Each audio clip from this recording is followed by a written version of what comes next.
I've told this story 100 times now, and every time I tell it, I look out at your faces and I see that same look. Pure disbelief. And I get it. I do. If someone had told me 6 years ago that my only constant companion would be a timber wolf, well, I'd have checked the expiration date on their milk. But you're here, and I promised you the truth. So, pull up a chair, get comfortable, because this isn't a story about a dog. It's a story about a man who was broken and the creature that decided he was worth guarding. My name is Elias Vance, but out where I lived, way up in the Cascade foothills, past the last logging road, past where the map gives up, they just called me Eli. Or sometimes, if they saw my truck rattling into town once every 3 months for supplies, they just called me the Hermit. I wasn't born a hermit. I used to wear a suit. I used to have a mortgage and a wife named Sarah who smelled like fresh laundry and lilac. I used to design bridges. Big, beautiful concrete and steel things meant to last 100 years. I was good at it too. I had a corner office in Seattle, looking out over the water. I thought I had everything anchored down. Then came the I-90 project. I won't bore you with the engineering details, but there was a flaw. A tiny, structural miscalculation that was entirely my fault. Nobody died, thank God. But the bridge failed testing. The project was scrapped, and the investigation revealed the mistake, my mistake, cost the state $50 million and my firm its reputation. They didn't fire me. I quit. I couldn't stand the pity, the whispers, the idea that I, the man who built things to last, had built something that was guaranteed to fall apart. Sarah left shortly after. She didn't blame me for the bridge. She blamed me for turning into a ghost. And she was right. I was hollowed out. I had lost my purpose, and when you lose your purpose, the rest of you starts to rot from the inside. So I bought a truck that was older than me, cashed out what little savings I had left, and drove east until the mountains looked angry enough to swallow me whole. I found an old, dilapidated hunting cabin in the wilderness of eastern Washington. It was remote. It was freezing. It was perfect. I spent the next 2 years trying to disappear. I chopped wood, I ran trap lines for pelts, just enough to trade for coffee beans, salt, and bullets, and I drank. Mostly, I just waited for the cold to seep into my bones and stop the noise in my head. I was a man actively trying to be erased. The cabin was maybe 12 by 15 feet, rough pine planking, a leaky wood stove, and a single, filthy window. My world shrank to the radius of my morning. Coffee steam. The only sounds were the wind trying to pull the roof off and the dull thud of my own heart, which seemed determined to keep beating despite my best efforts. You have to understand the level of despair I was functioning under. I wasn't sad. Sadness implies energy. I was null. I was a broken machine left out in the rain. And then the winter that changed everything rolled in. It was a nasty one. We're talking 3 feet of snow in 48 hours, temperatures dropping so low the air felt like glass in your lungs. I was deep in the woods, checking a snare line, when the ice gave way beneath me. I didn't fall far, maybe 8 feet, but I landed wrong. I heard that sickening crunch in my lower leg. I lay there, half submerged in the icy creek water, staring up at the darkening sky, and honestly, a tiny part of me was relieved. This was it, the easy way out. Nature was taking back the loan. I managed to crawl out of the creek bed, soaking wet, dragging my useless left leg behind me. The cabin was maybe a mile away, maybe less, but in that weather, with that injury, it felt like crossing the entire continent. The cold was already starting to feel warm, that dangerous sign that hypothermia was setting in. I remember thinking, just lie down, Eli, just close your eyes. But something kept me moving. Maybe it was instinct. Maybe it was the sheer, stubborn refusal of the human body to die. I crawled, dragging myself over roots and rocks, leaving a smear of blood and water behind me. I made it to the cabin door, somehow managing to kick it open and collapse inside. I didn't even try to light the fire. I just lay on the dirt floor, shivering uncontrollably, trying to pull the tattered wool blanket over my body.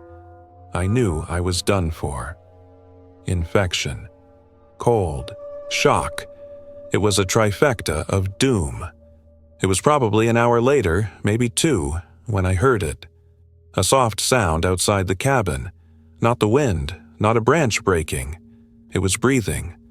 I managed to turn my head just enough to look at the doorway. It was dark, but the faint moonlight reflecting off the snow outside cast enough light to define the shape.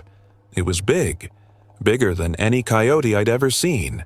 It was a wolf, a massive, beautiful, silver gray, timber wolf.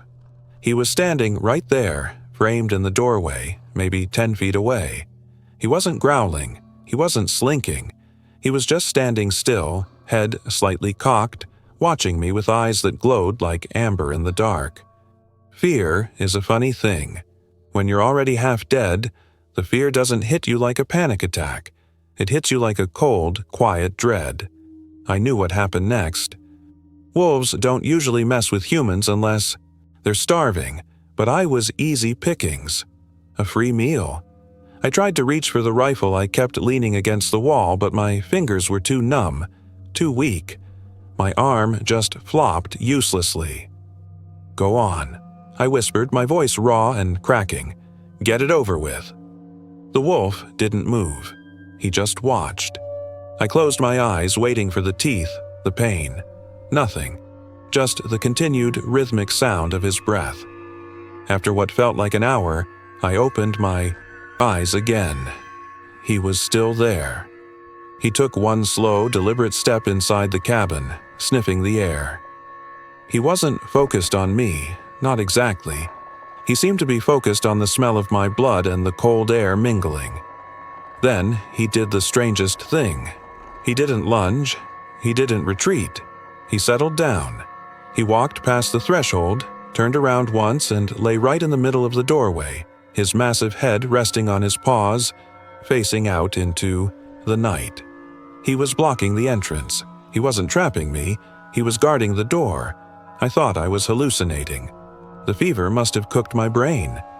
A wild timber wolf, one of the most cautious and elusive creatures in the wild, had decided that my miserable, freezing cabin floor was a good place for a nap. I watched him until dawn.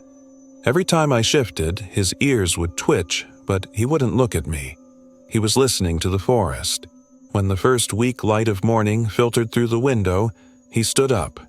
He stretched, a magnificent display of muscle and fur, and then he simply trotted out the door and disappeared into the tree line. I lay there for another day and a night, delirious, the pain in my leg screaming. I managed to drag myself to the woodpile, but I couldn't stand long enough to chop anything. I was running out of time. That evening, I heard the breathing. Again. He was back. This time, he didn't just stand in the doorway. He walked fully inside, and he wasn't alone. He dropped something heavy onto the floor near my head, a snowshoe hare, recently killed, still warm. Then he laid back down in the doorway, resuming his post. I stared at the rabbit. I hadn't eaten anything substantial in days. I was weak, starving, and now a creature of the wild was providing for me. I was too weak to protest, too hungry to care about the absolute insanity of the situation. I managed to use my hunting knife to skin the rabbit, and in my fevered state, I ate it raw. It was disgusting, bloody, and it saved my life. For the next 3 weeks, while I lay there fighting off the fever and the bone-deep chill, the wolf stayed. He never came closer than 5 feet to me.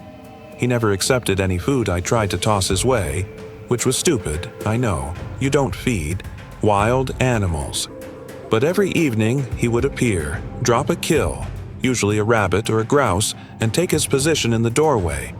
He was my sentinel, my provisioner. The fever finally broke. I started to be able to sit up, to manage a fire.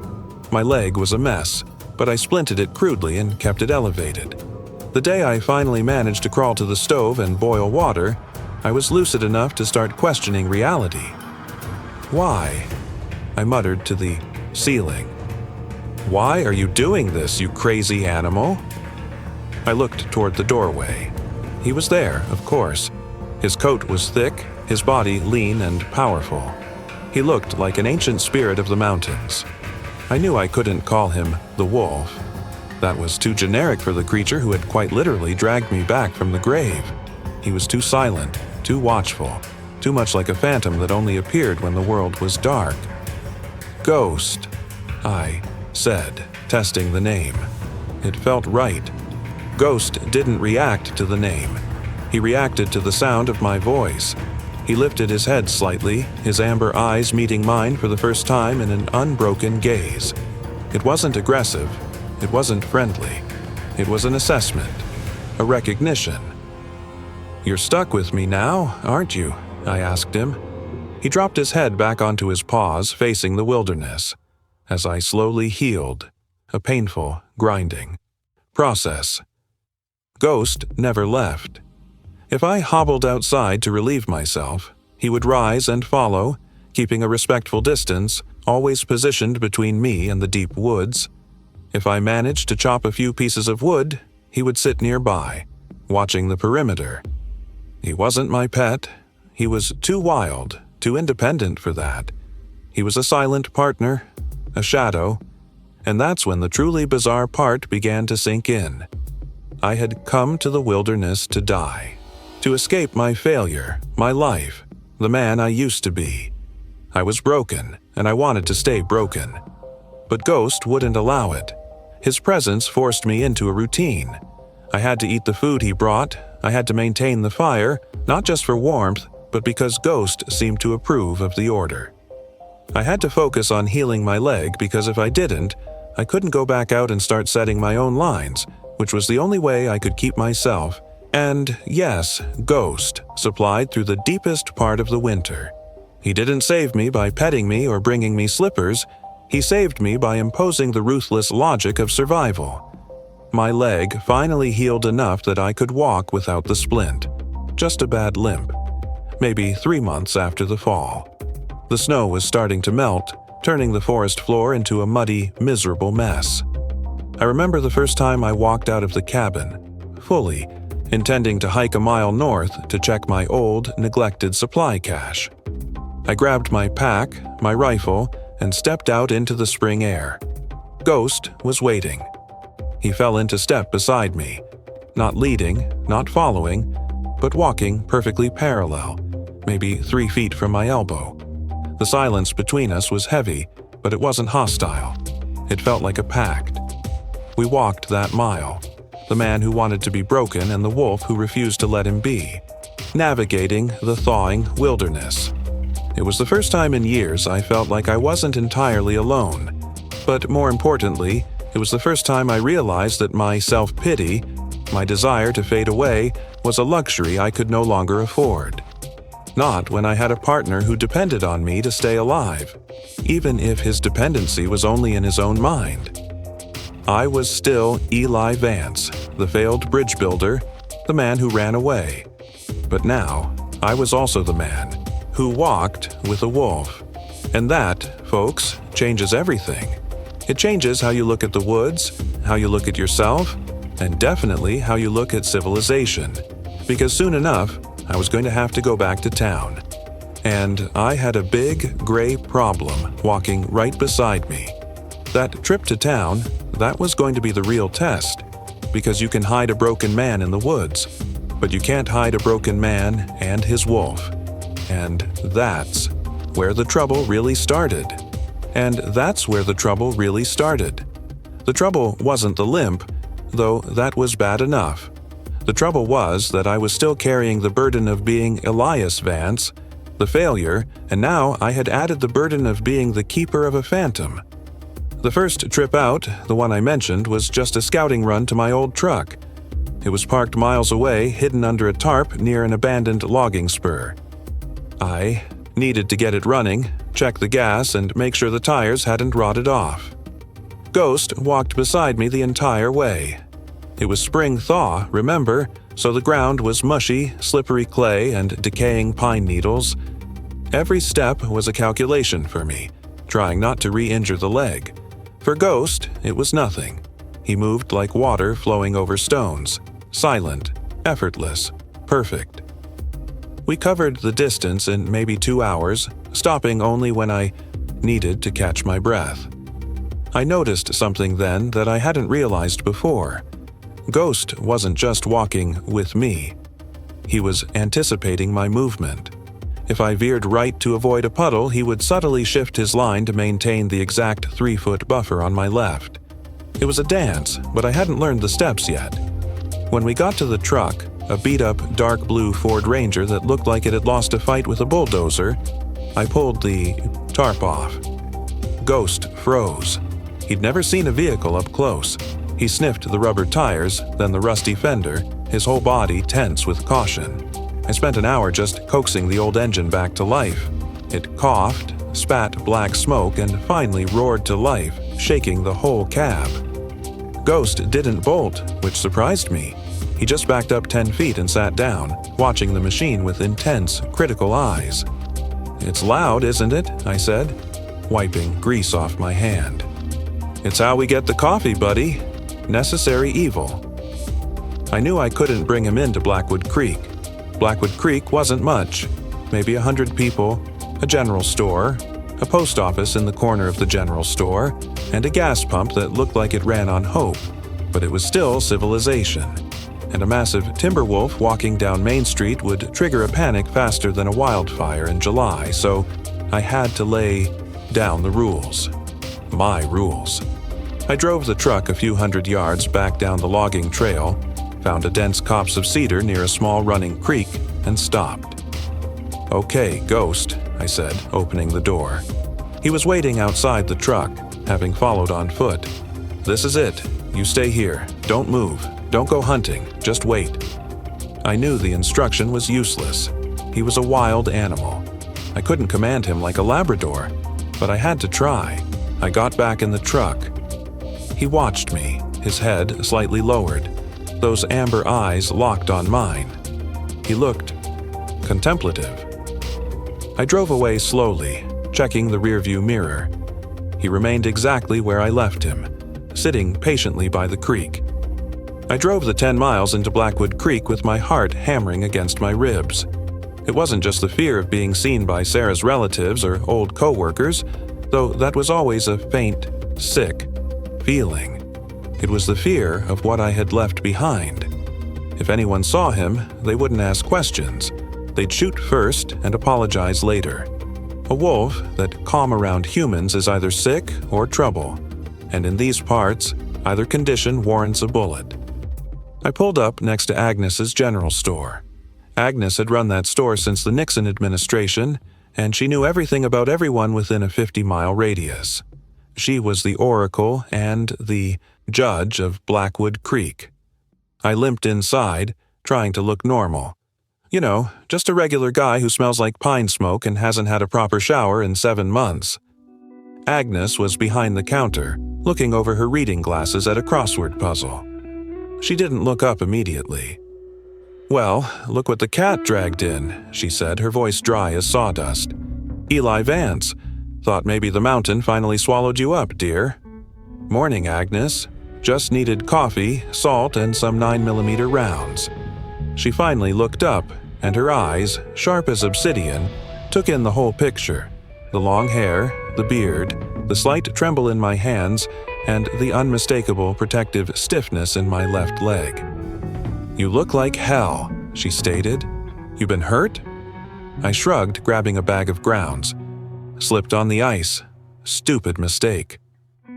"The mountains don't forgive stupid mistakes, Eli," she observed, ringing up the items. "You been keeping company up there?"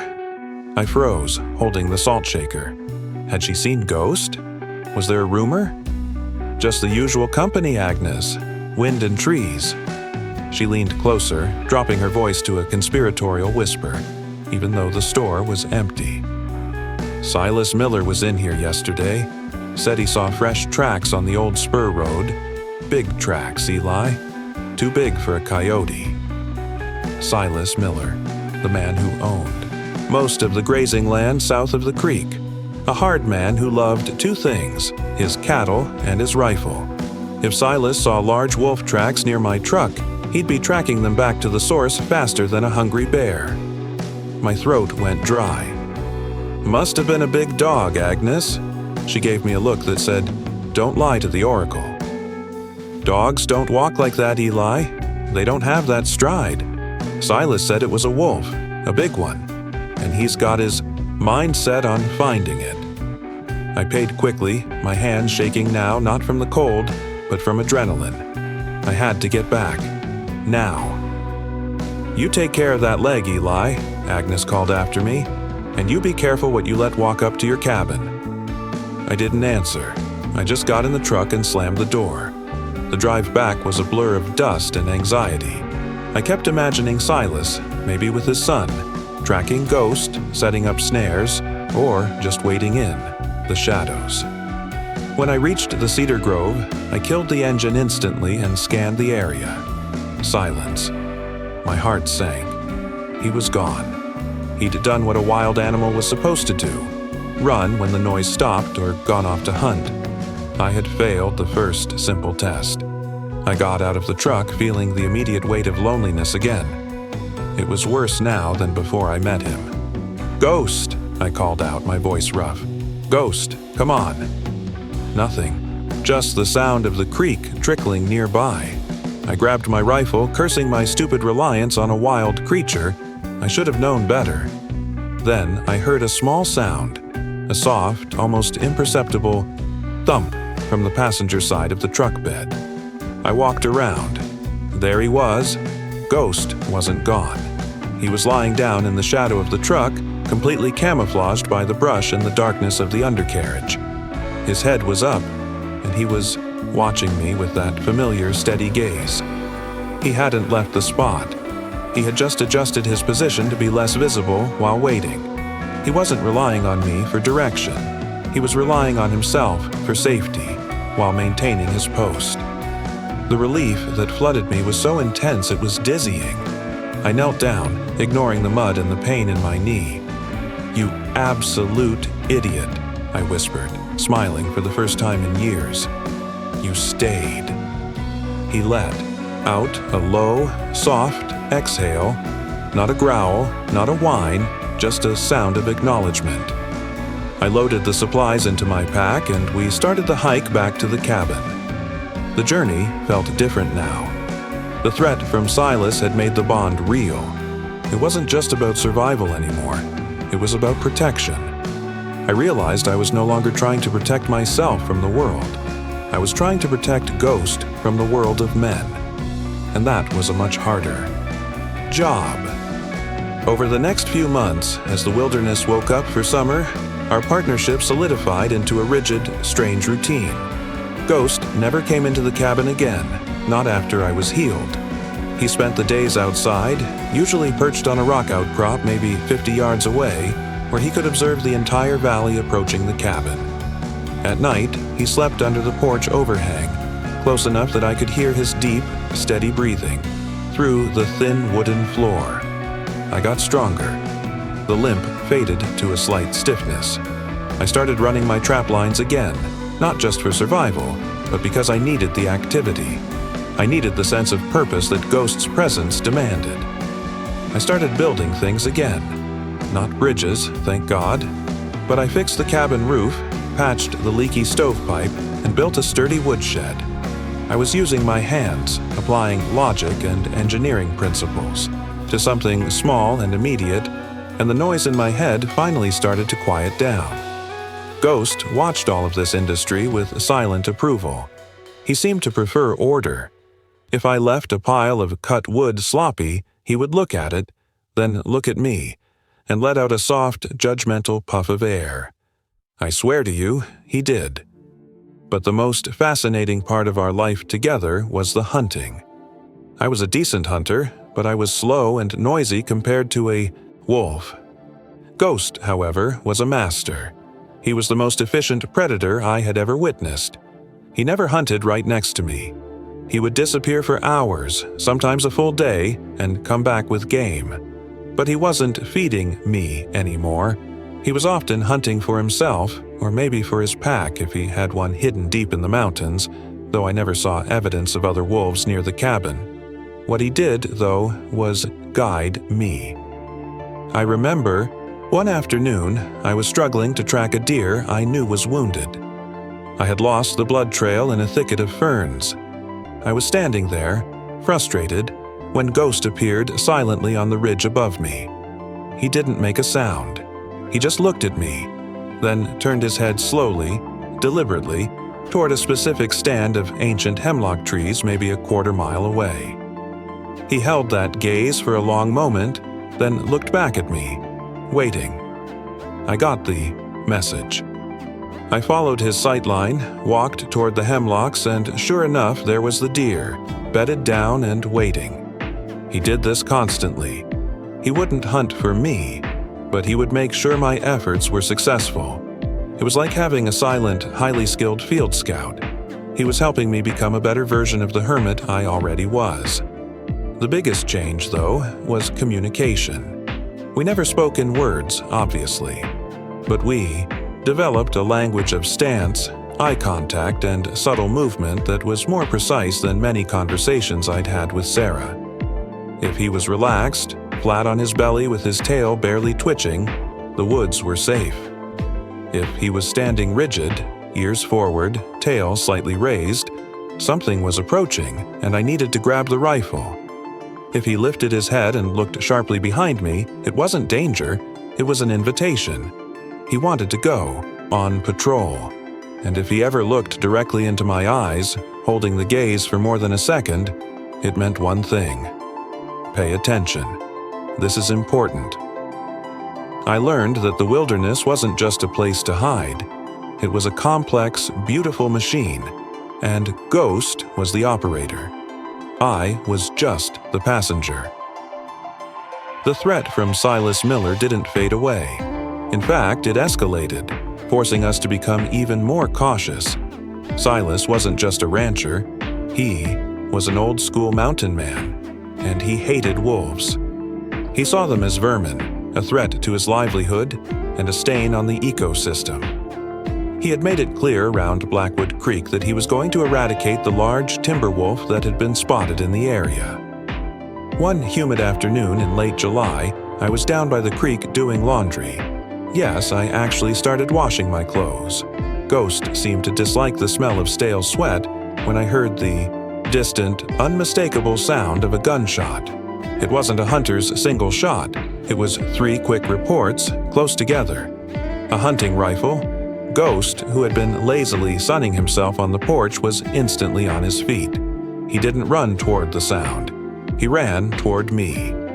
He stopped right in front of me, his hackles slightly raised, and let out a deep, chesty rumble, a sound I had never heard from him before. It wasn't directed at me. It was directed at the world. A warning.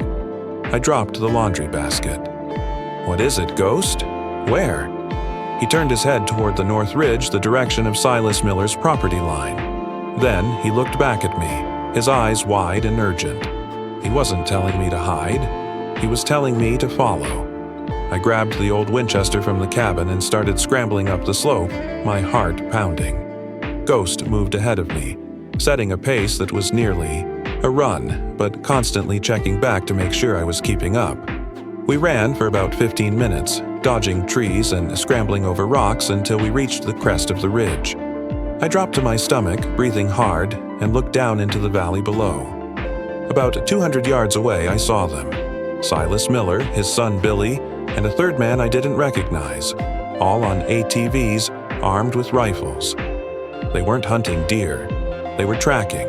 They had stopped near a small clearing where the ground was torn up, and there, clearly visible in the dirt, were the massive prints of Ghost. "He's heading west, Pa," Billy yelled, pointing toward the deeper, more rugged part of the national forest. "He's a big one.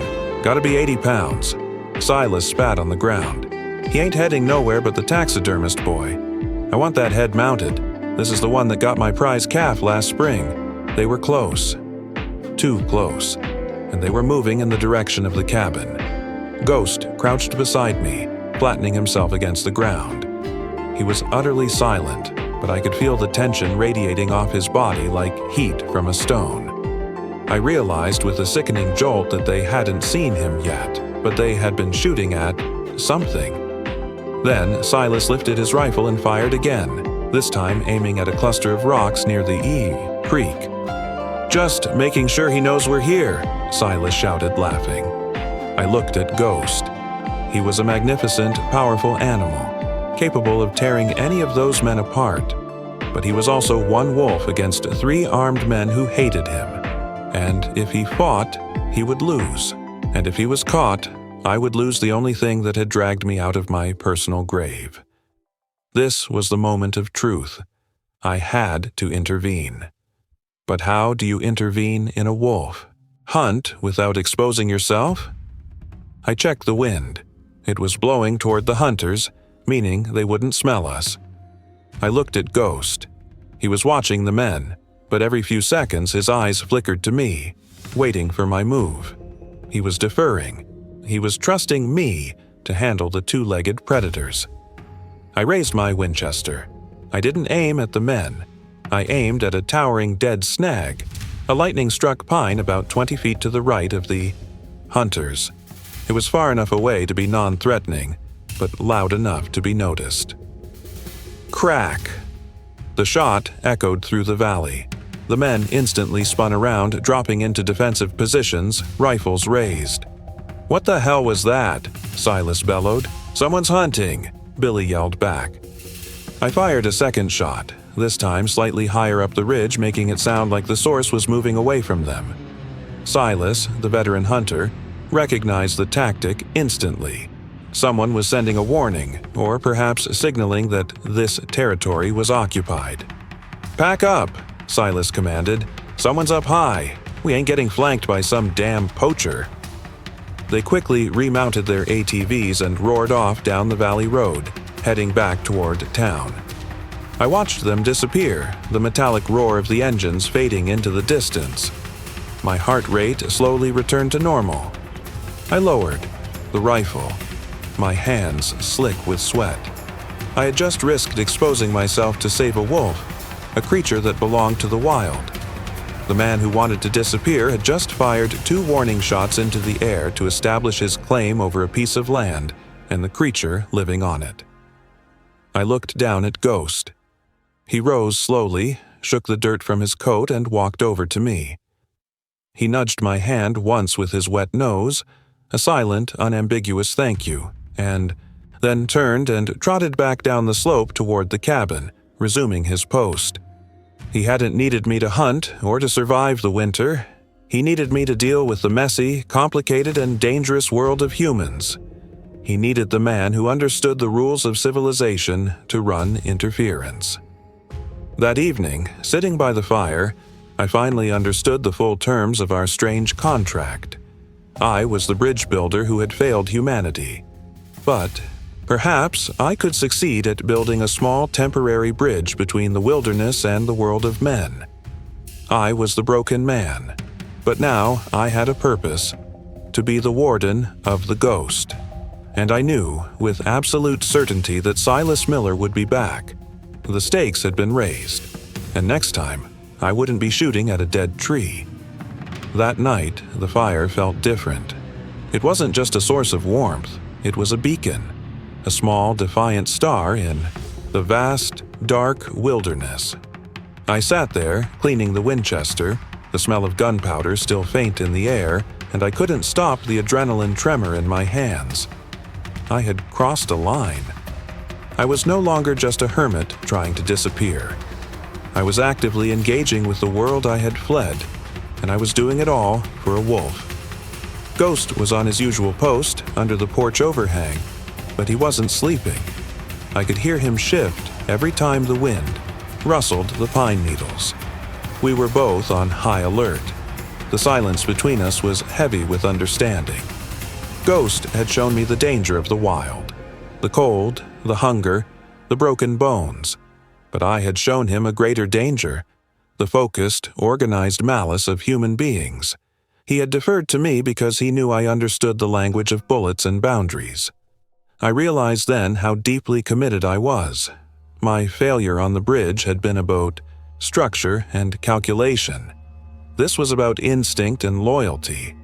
And for the first time since Sarah left, I felt something close to pride, a fierce, protective instinct I hadn't known I still possessed. "They're not going to stop, buddy," I murmured to the floorboards. "Silas hates your kind, and when men hate, they don't give up easily." I spent the next 2 weeks turning the area around the cabin into a security perimeter. It was the engineer in me coming out of retirement.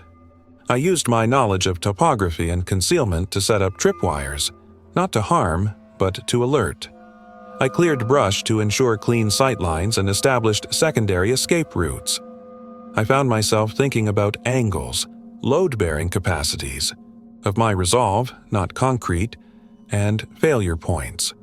My world, which had shrunk to the size of my cabin, now expanded to encompass a 50-acre security zone, and Ghost was my constant, silent supervisor. He watched my work with intense focus. If I was fiddling with a tripwire, he would stand close enough to observe the process, then walk the line after I was done, sniffing, testing. He was learning the human threat profile, the scent of gasoline, the sound of an ATV, the subtle metallic tang of a modern snare. Our communication sharpened. If I wanted him to stay hidden while I went to the creek, I wouldn't tell him. I would simply stand near a dense cluster of spruce, look at it, then look at him. He would trot immediately to the spot and melt into the shadows. But the fear that gripped me wasn't about a direct confrontation. It was about the insidious nature of human malice. Silas wouldn't just charge up the hill. He'd be subtle. He'd use traps. And sure enough, about 3 weeks after the warning shots, Ghost showed me the first sign of real trouble. We were maybe a half mile from the cabin, checking a rabbit line I had set. I was focused on the wire, my head down, when Ghost suddenly stopped dead in his tracks. He wasn't rigid with alarm, he was tense with caution. He stopped so abruptly that I nearly walked into his flank. He didn't look at me. He looked down, directly at a small, almost invisible mound of disturbed earth near the base of an old redwood. He let out a low, guttural whine, a sound of deep displeasure, not fear. I followed his gaze. It took my engineering eyes a moment to process the pattern. A simple, thin wire anchored to a small sapling, stretched out barely an inch above the pine needles.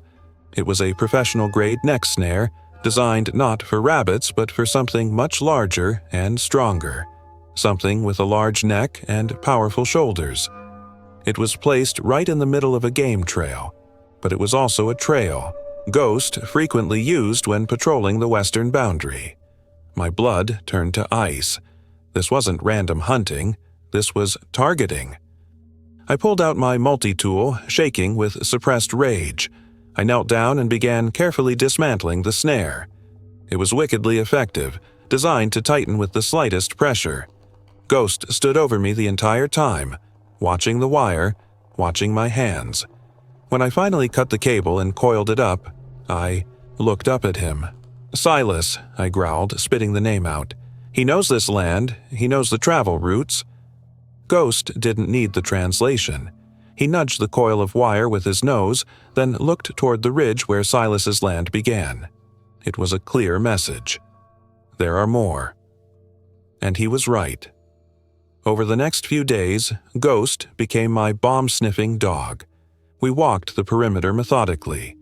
I would walk, looking for signs of human passage, scuff marks, or broken branches. Ghost would walk parallel, head low, sniffing the ground with painstaking concentration. He found 3 more snares that week. One was cleverly hidden under a pile of pine boughs near a watering hole. The worst one was a large jaw trap, the kind designed to break a leg, buried in the mud near the creek bed. If I hadn't been with Ghost, I would have stepped right into it. The process of dismantling these traps was agonizing. It filled me with a cold, focused fury that was 1,000 times more potent than my old self-pity. My failure to build a lasting bridge had broken me. But now I was finding a grim satisfaction in dismantling the instruments of malice designed by other men. I started collecting the traps and wires. I didn't know why, but I felt the need to catalog the evidence of the attack. They were ugly, cruel pieces of metal, and I piled them up behind the woodshed. A trophy collection of my new life's purpose. The escalating hostility meant I had to change my tactics. I couldn't just keep reacting. I had to go on the offensive, not with violence, but with intelligence. I needed to know what Silas was planning next, and I needed to figure out how to stop him legally, or at least how to expose him. That meant another trip to Blackwood Creek, and this time, it felt like walking into a cage. I waited for the cover of a major storm system, a heavy, cold rain that would keep most people indoors and wash away fresh tracks. The biggest challenge, as always, was Ghost. I drove the beat-up Ranger down to the Cedar Grove, the heavy rain drumming against the roof. Ghost, who hated being near the noisy truck, trotted the whole distance beside me, his silver coat already plastered flat against his powerful frame. When I stopped, I turned to him. The moment had arrived for our most difficult conversation. "Look," I said, pointing toward a thick, rocky outcrop that overlooked the logging road. "I have to go in. I have to find out what Silas is saying, what he's doing. If he's talking to the state fish and wildlife guys, or if he's recruiting a hunting party." I knew he didn't understand the words, but he understood the tone and the context. His ears were flat, his gaze intense. He knew I was leaving him vulnerable. "You have to stay hidden," I insisted, pointing firmly at the outcrop. "No matter what you hear, no matter what you smell, if you follow, you die. I mean it, Ghost." I looked him straight in the eyes, holding his amber gaze. It was the most important instruction I had ever given him. I poured all my fear and determination into that look. He held my gaze for a long, tense moment. Then, slowly, deliberately, he broke the contact. He turned and walked up to the rocky outcrop, sniffed the ground, and disappeared beneath the protective overhang of the rock face. He didn't look back. It was his acceptance of the mission. I drove the 10 miles to Blackwood Creek feeling like a deserter. The town looked miserable under the rain. The general store was the only place with lights on. I parked the truck far down the street, hoping the rain would mask the scent of the wood smoke clinging to me. I pulled my old oil-stained baseball cap low over my eyes and limped inside Agnes's general store. Agnes looked even drier and more judgmental than usual. She was wiping down the counter with a rag. "You got a death wish, Eli Vance?" she asked, not greeting me, just stating a fact. "No, Agnes, just needed more coffee and some heavy-duty wire cutters." She stopped wiping and looked at me, her eyes narrowing. "Wire. Cutters. Sounds like you're doing some serious fence mending up there." "Something like that," I replied, grabbing the items. "Silas Miller has been in here every day for 2 weeks," she stated, leaning across the counter. Her voice was low, and even though the store was empty, she spoke like she was sharing classified intelligence. "Oh?" I tried to sound casual. "He's been bragging. Says he's got warrants out, or he's getting warrants out, to track a known predator on national forest land. Says he's got proof the wolf is habituated to humans." Habituated to humans. That was the legal death sentence for a wolf. If they could prove Ghost was relying on me, or worse, approaching other human settlements, Fish and Wildlife would put him down instantly. "What proof?" I asked, my voice tight. "He says he found fresh, large wolf scat right next to a human footprint." He showed the game warden. "Pictures of the tracks near the spur road where you park your truck, Eli." Agnes watched me closely, waiting for my reaction. "Silas is obsessed. He's offering $1,000 to anyone who can pinpoint the wolf's den." $1,000. That was a fortune up here. Someone would talk. And what did the game warden say? Game warden said he can't authorize a cull unless they confirm the wolf has attacked livestock or threatens people. But Silas is smart. He's talking about preemptive predator control. He's trying to get the community on his side. He's painting a picture of a monster. I paid for the items, my mind racing. I had to get out, but I couldn't leave without more information. "Agnes," I said, leaning in, "have you seen Silas and his boys heading out recently? Which direction?" She looked at my eyes, finally seeing the fear in them, the genuine, desperate fear. She sighed, a sound like dry leaves scattering. "They went out this morning, Eli. Not toward your cabin, not yet. They went south, toward the old Bear Creek logging area. Silas said he was baiting a line, said he was going to make sure the wolf was distracted before he came for the main prize. Baiting a line, that meant poison, or a massive steel trap designed to hold a bear. I nodded, gripping the bag tightly. "Thank you, Agnes." "Eli," she called, as I reached the door. I paused. "Be careful, dear. Silas ain't just hunting the wolf. He's hunting the man who's protecting it." I didn't need to ask how she knew I was protecting it. Agnes just knew. I ran out to the truck, the rain hitting me like pellets. The Bear Creek logging area was 15 miles south of my cabin, a winding, overgrown mess of old roads. Silas was trying to draw Ghost away from our territory, or worse, trying to catch another wolf to pin the blame on. I drove back, pushing the old Ranger harder than I should have, sliding on the muddy roads. My mind was screaming, poison, traps, distraction. When I reached the cedar grove, I killed the engine and jumped out. The rain was easing off, turning into a miserable drizzle. "Ghost!" I yelled. He emerged instantly from the rocky overhang, moving so fast he was just a silver blur. He trotted right up to me, stopping, maybe 2 feet away, closer than he usually allowed. He was agitated. His breathing was shallow and his eyes were searching mine. "It's bad, buddy," I gasped, pointing south. "We have to go, now. South. Silas is setting traps." He didn't hesitate. He took off immediately, not toward the cabin, but down the logging road, cutting through the dense brush, knowing I would follow. The drive was slow and treacherous. Ghost led the way, running ahead of the truck, a magnificent, rain-soaked gray streak against the dark green forest. I followed his movements, trusting his instinct completely.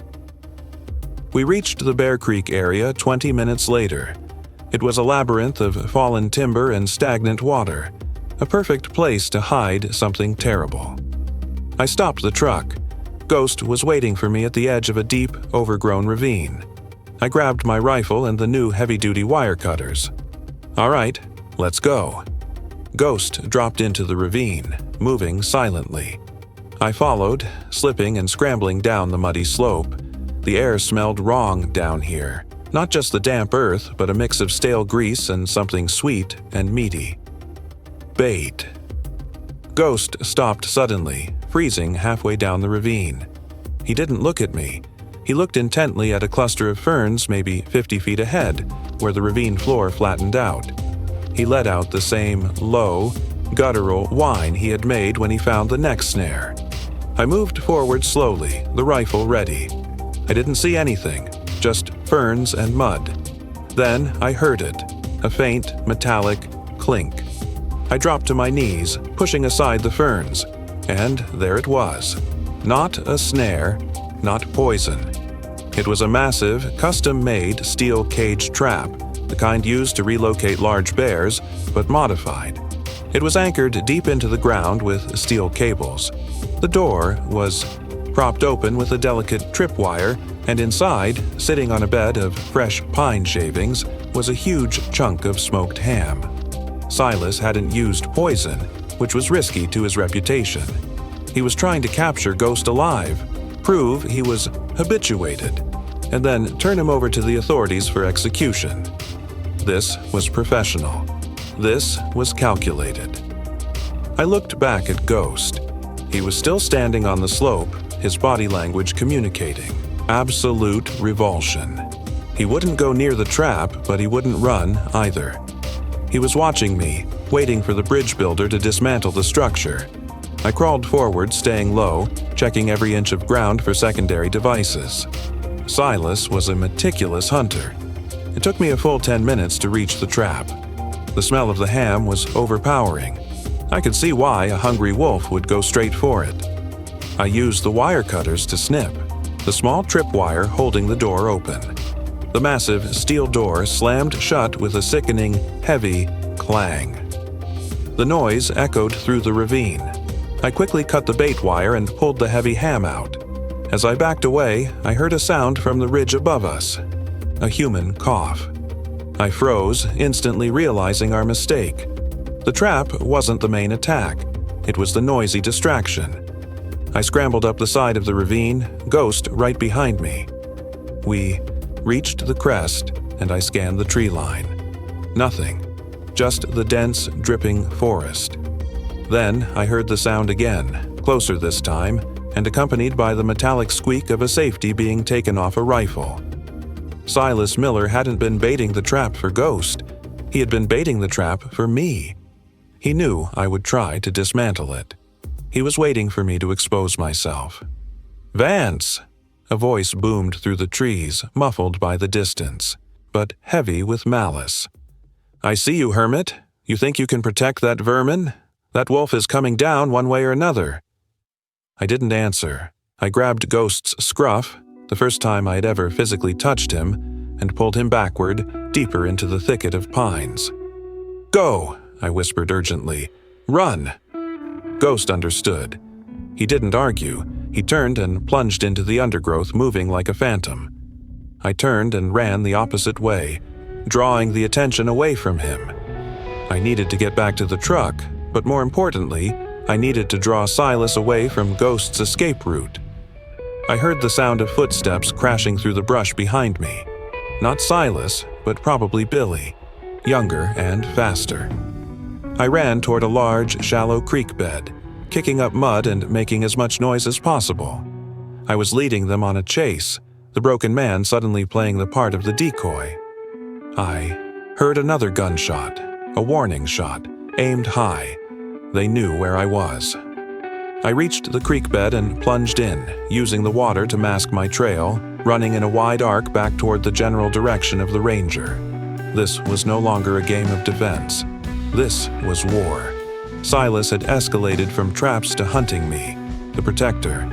He had made it personal. I ran until my bad leg was screaming in protest, until my lungs felt like they were full of broken glass. I finally reached the truck, threw myself inside, and slammed the door shut. I turned the key. The old engine sputtered, coughed, and mercifully caught. I threw the stick into drive and spun the tires, throwing gravel and mud everywhere, heading back toward the main logging road. As I drove, my heart pounding, I looked in the rearview mirror expecting to see Silas or Billy emerge from the trees. I saw nothing. But then, as I sped away, I caught a glimpse of movement on the high ridge overlooking the road. It was Ghost. He was sitting on the ridge line, watching the truck disappear, confirming I was safe. And then, he was gone. I drove back to the cabin alone, my mind consumed by a terrifying realization. I had saved Ghost from a cage and from poison, but I had exposed myself as his sole guardian. Silas wouldn't waste time with traps anymore. He knew exactly where the wolf's protection was coming from. When I reached the cabin, I was exhausted. I bolted the door, checked the rifle, and collapsed onto the bed. A few hours later, as the last light faded, I heard the familiar, comforting sound of Ghost settling down under the porch. He was safe. But I knew the safety was temporary. Silas Miller was organizing a proper hunt, and he knew my location. I had to assume he would be up here within the next 48 hours, maybe sooner. I couldn't run. Ghost would follow, and running would only lead him into more populated areas, guaranteeing his capture. I couldn't hide. Silas knew the terrain too well. I had to face him. I sat up, the engineering part of my brain finally clicking into high gear, the focus terrifyingly clear. I had to build one last structure. a defensive plan that would protect Ghost and finally neutralize the threat of Silas Miller without a single shot being fired at a man. I looked at the pile of traps and wires behind the woodshed. I looked at the crude tools in my cabin, and I looked out the window, listening to the silent guardian sleeping beneath the porch. The bridge builder who specialized in failure was about to construct his masterpiece, a perfect, inescapable trap designed for the most dangerous creature in the mountains, a man consumed by hate. The final confrontation was coming, and I had to be ready. The final structure I built wasn't made of steel or concrete, it was made of leverage, timing, and the certainty of human arrogance. I had less than 48 hours. I couldn't fight Silas Miller and his crew. I had no illusions about that. But Silas was predictable. He was driven by rage and the simple straight-line logic of a predator. He would come up the main logging road looking for a clear shot or a quick capture. He wanted the wolf, but more, he wanted to assert his dominance over the one man who stood in his way. My engineering brain, the part I thought I'd killed off, started working like a supercomputer. I needed to create a system failure for Silas. First, the cabin itself. I reinforced the door and windows, not to keep them out, but to funnel them. I wanted them to approach from the north side where the ground was steep and open. Second, the evidence. I hauled the pile of collected snares and the brutal jaw trap from behind the woodshed. I laid them out meticulously on a tarp near the fire pit, right in the center of the clearing. It looked like a gruesome display of illegal weaponry. Third, the witness. I didn't have a person, but I did have a small, rugged digital camera I usually use to photograph rare wildlife tracks, a habit I picked up when I first moved here. Crucially, I also had an old, reliable voice recorder, the kind reporters used back in the 90s, powered by AA batteries I bought from Agnes. If I could get Silas to admit to setting the traps, or even just threaten my life, I had the leverage I needed. I hid the voice recorder under a stack of split firewood right next to the tarp. I angled the camera, which had decent night vision, from a high vantage point inside the woodshed, aiming directly at the evidence display. I worked through the night. Ghost watched me, silent and vigilant, patrolling the invisible perimeter. He didn't ask questions. He simply accepted the new, high-stakes routine. When dawn broke, I was exhausted, but the stage was set. I walked down the main path that led to the cabin, making sure my tracks were clearly visible in the damp earth. I wanted Silas to know I was home, and I wanted him to follow the easiest path right, into the clearing. I told Ghost the plan, not with words, but with placement. I led him to a small hidden cave I had discovered years ago, high up on a rocky shelf overlooking the cabin. It was protected, well ventilated, and had a clear view of the clearing. "Stay here, Ghost," I whispered, kneeling down and looking into his eyes. "You watch. You don't move. You don't come out until I call you, or until they are gone. Understand?" He nudged my cheek with his wet nose, a deep, resonant sound vibrating in his chest. It felt like a promise. He retreated into the shadows of the cave. I returned to the cabin and waited. The waiting was the hardest part. It was the moment before the structure is tested, when you know the calculations are sound, but the real-world pressure is about to hit. It was mid-morning when I heard them, not the sound of an ATV this time. They were too smart for that. They came on foot, slow, heavy, and deliberate. 3 men, just as I suspected. Silas, Billy, and the third man, who I now recognized as Jed, a known troublemaker from the next county over. I grabbed the Winchester, but I didn't load a round into the chamber. I needed this to be a legal confrontation, not a shootout. I walked out and stood in the clearing, between the cabin and the tarp full of traps. Silas stepped out of the tree line first, rifle held loosely but ready. He looked like a man who hadn't slept, fueled only by resentment. "Well, well," Silas drawled, his voice thick and rough. The hermit finally decided to come out and play. Billy and Jed fanned out, flanking him. "You need to turn around, Silas," I said, keeping my voice steady and level. "This is private property."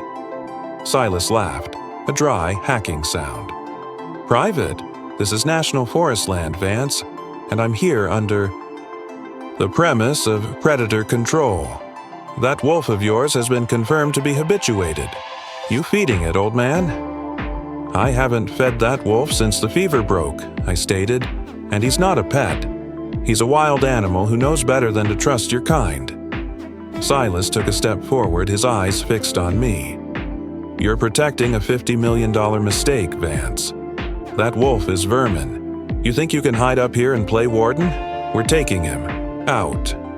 Now, tell me where the den is." I didn't flinch. I pointed toward the tarp. "I think you need to look at what you left behind, Silas." Silas finally noticed the gruesome collection of traps. His face, already red, darkened to purple. He knew immediately that I had the evidence. "What is this, Vance? You setting traps now?" "No, Silas, you were," I said, "and these are illegal. The neck snare is banned and that jaw trap is industrial. National Forest land, remember? Game Warden would be very interested in this setup." He advanced quickly, dropping his rifle to his side. "You think that changes anything? You think a few pieces of scrap metal are going to stop me from protecting my herd? You're delusional." He was close now, maybe 10 feet away. I knew I had to push him. "You're not protecting anything, Silas," I said, leaning into the recording device. "You're trying to prove a point. You hate wolves more than you love your cattle, and you're willing to break the law and threaten a man's life to get what you want." "I'll do more than threaten you, Vance," he roared, spitting the words. He lunged forward, grabbing my shirt collar and hauling me forward. "That wolf dies today, and if you get in the way, you go down with it.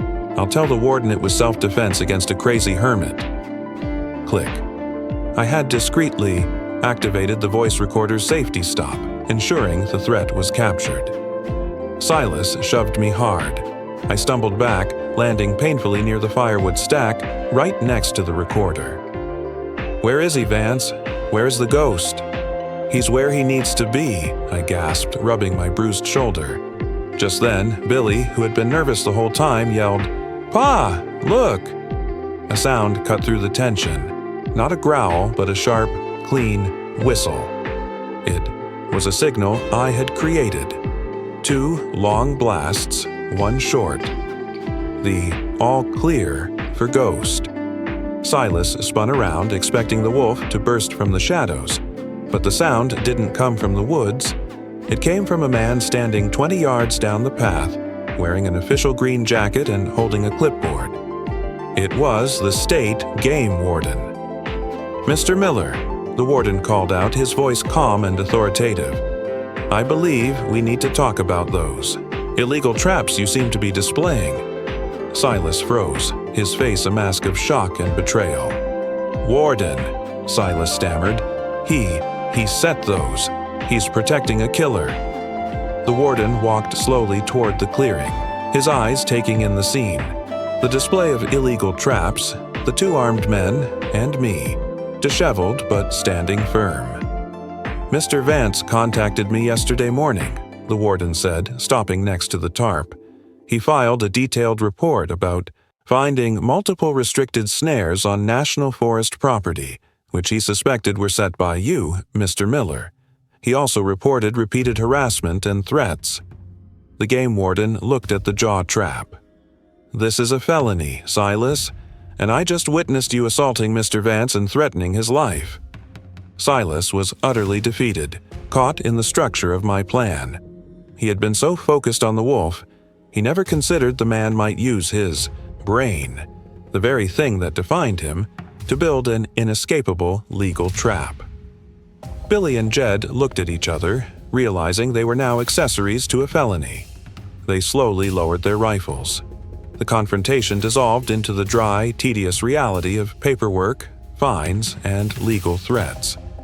The game warden confiscated the weapons and the illegal traps, cautioning Silas that any further action against Eli Vance or the wolf would result in jail time and the loss of his grazing permits. Silas didn't look at me again. He just glared at the ground, his hatred now cold and contained, knowing he had lost everything that mattered to him, his reputation and his ability to hunt freely. As the game warden escorted the 3 silent, defeated men down the path, I finally allowed myself to breathe. I stood there, alone in the clearing, the adrenaline draining away, leaving me weak. I walked to the firewood, retrieved the voice recorder, and pressed stop. The evidence was secured. I looked up at the rocky shelf. "It's clear, Ghost," I whispered. "It's over." The silence hung heavy for a moment. Then, Ghost emerged from the shadows of the cave. He trotted down the slope, moving with his usual grace. He didn't come straight to me. He walked around the clearing, sniffing the ground where Silas had stood, confirming the smell of danger was gone. He walked past the spot where the traps had been, giving the area a wide berth. When he finally reached me, he stopped, settling down a respectful few feet away. His amber eyes met mine. It wasn't a look of gratitude, which would be anthropomorphic and ridiculous. It was a look of confirmation. The threat has been removed. The structure is sound. I knelt down, resting my hand on the ground between us. "You held your post," I murmured. "You kept your promise." The weeks that followed were quiet. Silas Miller didn't return. The game warden, true to his word, had laid down the law hard. The threat was neutralized, not by violence but by the enforcement of rules, the very structure of civilization I had fled. My life in the cabin resumed, but it wasn't the life of a hermit anymore. I was still Eli Vance, living deep in the Cascades, but I was no longer defined by my failure in the I-90 project. I was defined by my commitment to the creature who had refused to let me die.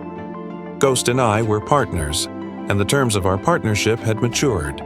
He was still wild, still independent. He would disappear for days, ranging deep into the high mountains, fulfilling his true nature. But he always came back. He no longer slept under the porch every night. Sometimes he'd sleep on the high ridge, watching the valley. But every morning, when I stepped out to brew my coffee, I would find proof he had been near. A fresh track in the mud, or sometimes just the faint scent of wet fur lingering in the cool air. He hadn't adopted me. He had simply accepted me as part of the landscape he protected, and in turn, I protected him from the world of men. One crisp autumn morning, maybe a year after the confrontation with Silas, I was hiking towards the old supply cache. Ghost was walking beside me in our familiar, silent parallel. We reached a high meadow, carpeted in golden grass, overlooking a magnificent vista of rolling, snow-dusted peaks. The sun was warm, the air crisp. Ghost stopped.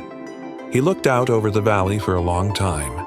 Then he slowly, deliberately, turned his head and looked at me. It was that intense, important gaze. Pay attention. He didn't move.